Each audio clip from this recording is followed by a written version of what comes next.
تقریباً 10 سے زیادہ وضو کے فضائل ذکر کیے ہیں. اللہ تبارک و تعالی ہم تمام کو ان فضائل کو سمجھنے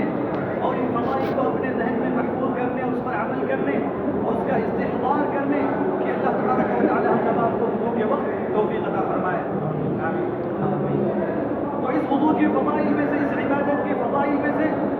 ایک فضیلت یہ ہے کہ اس وضو کو اللہ تبارک و تعالی نے درجات کی بلندی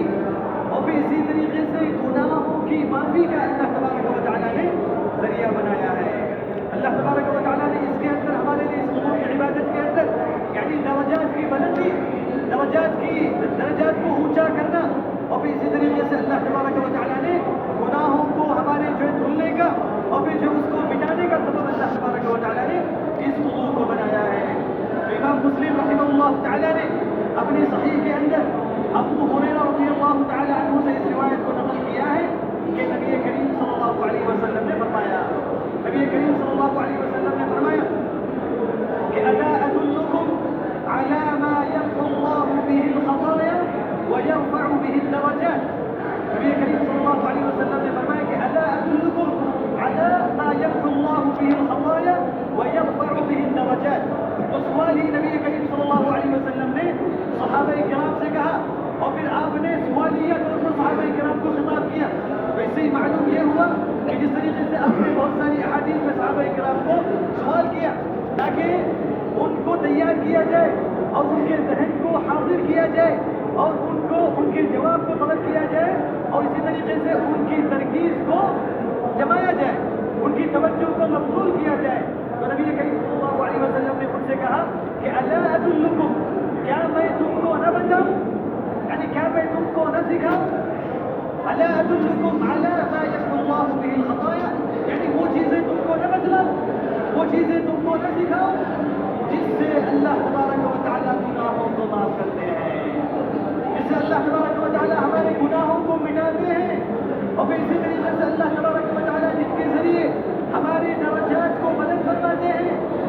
ہمارے درجات کو اللہ تبارک و تعالیٰ اونچا کرتے ہیں. تو یہ سوال نبی کریم صلی اللہ علیہ وسلم نے صحابہ کرام سے کہا اور صحابہ کرام خیر پر بہت زیادہ حریص تھے، یعنی وہ ہمیشہ نبی کریم صلی اللہ علیہ وسلم سے جو بھی آپ سوال کرتے یا جو بھی آپ کوئی بھی عمل کرتے جو صحابہ کرام جس کی وجہ نہیں جانتے تو فوراً صحابہ کرام اس کے تعلق سے نبی کریم صلی اللہ علیہ وسلم سے سوال کرتے، نبی کریم صلی اللہ علیہ وسلم سے استفسار کرتے. تو صحابہ کرام نے کہا بلا یا رسول اللہ، بلا یا رسول اللہ، کہ کیوں نہیں ہے اللہ کے رسول صلی اللہ علیہ وسلم، ضرور آپ ہم کو بتلائیے، ضرور آپ ہمیں سکھائیے، ایسے اعمال ہم کو سکھائیے جیسے کہ آپ نے کہا کہ جس سے اللہ تبارک و تعالی ہمارے گناہوں کو معاف کرے، ہمارے گناہوں کو مٹائے، ہمارے گناہوں پر سے پردہ ہو اور پھر اسی طریقے سے اللہ تبارک و تعالی اس کی مغفرت فرمائے اور پھر اسی طریقے سے اللہ تبارک و تعالی ہمارے درجات کی بھی بلندی فرمائے.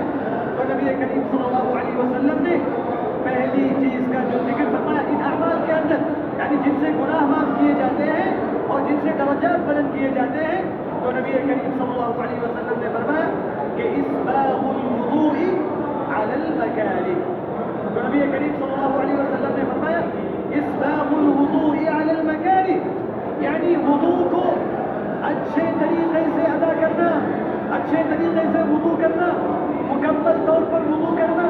اور دھونے کے اندر اعضاء کا مکمل خیال کرنا کہ پانی مکمل جو اعضاء کو شامل ہے یا نہیں ہے، یعنی مکمل ہم نے عضو کو دھویا ہے یا نہیں دھویا ہے اور نبی کریم صلی اللہ علیہ وسلم کے طریقے کے مطابق ہم نے کیا ہے نہیں کیا ہے. تو یہ تمام چیزیں اس بات کے اندر داخل ہیں.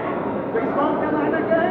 الاتمام والاکمال، یعنی اس کو تمام کرنا اور مکمل کرنا، یعنی اس طریقے سے کیا جائے کہ اس کے اندر کوئی لفظ نہ ہو، اس کے اندر نبی کریم صلی اللہ علیہ وسلم کی سنت کی مخالفت نہ ہو اور نبی کریم صلی اللہ علیہ وسلم کی عین طریقے کے مطابق ہو. نبی کریم صلی اللہ علیہ وسلم نے جو پہلے عمل کا ذکر فرمایا جو ہمارے لیے کفارہ ہے اور جن کے اندر ہمارے لیے درجات کی رفعت ہے، تو نبی کریم صلی اللہ علیہ وسلم نے کہا اسباغ الوضوء علی المکارہ.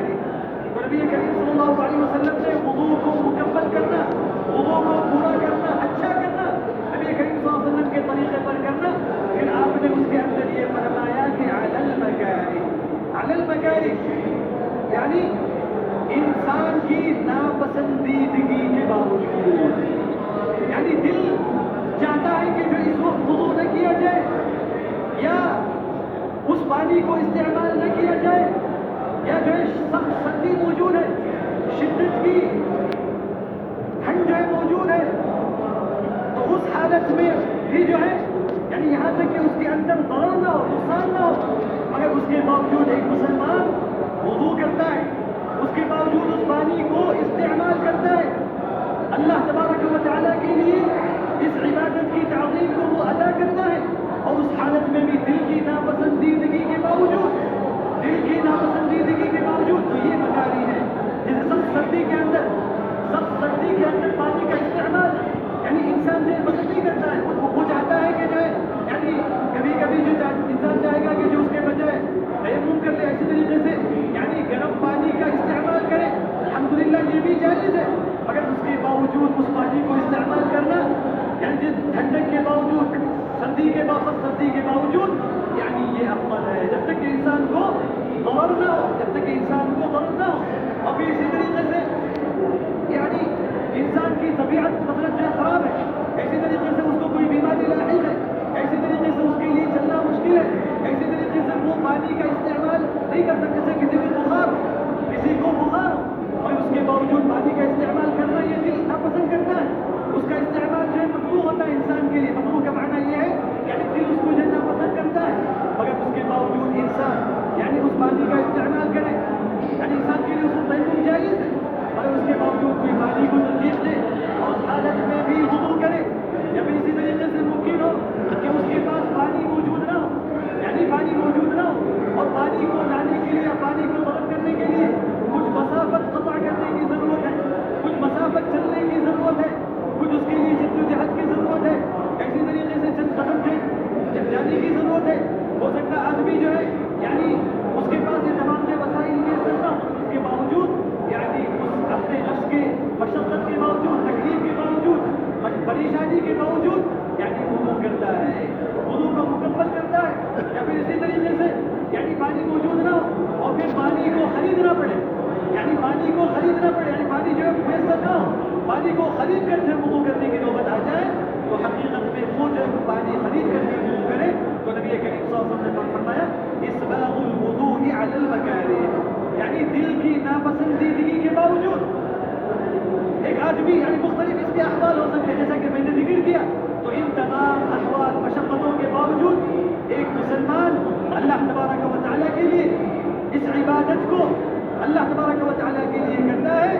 اور پھر اس ٹھنڈک کے اندر، اس جو بخار کے اندر یا اس امراض کے اندر یا کسی بھی مشقت کے باوجود وہ وضو کرتا ہے، وضو کو مکمل کرتا ہے، وضو کے اندر جلدی نہیں کرتا ہے، جیسا کہ بعض لوگ یعنی ان کے ذہن میں صرف یہ ہے کہ جو اذان ہوئی تو جو وضو کرنا ہے اور نماز ادا کرنا ہے، نہیں، بلکہ وضو کے دوران، وضو سے پہلے آپ کو اس عبادت کو اطمینان کے ساتھ، خشوع کے ساتھ، وقار کے ساتھ، سکینت کے ساتھ، ٹہر کر آرام سے، جیسا کہ نبی کریم صلی اللہ علیہ وسلم نے اس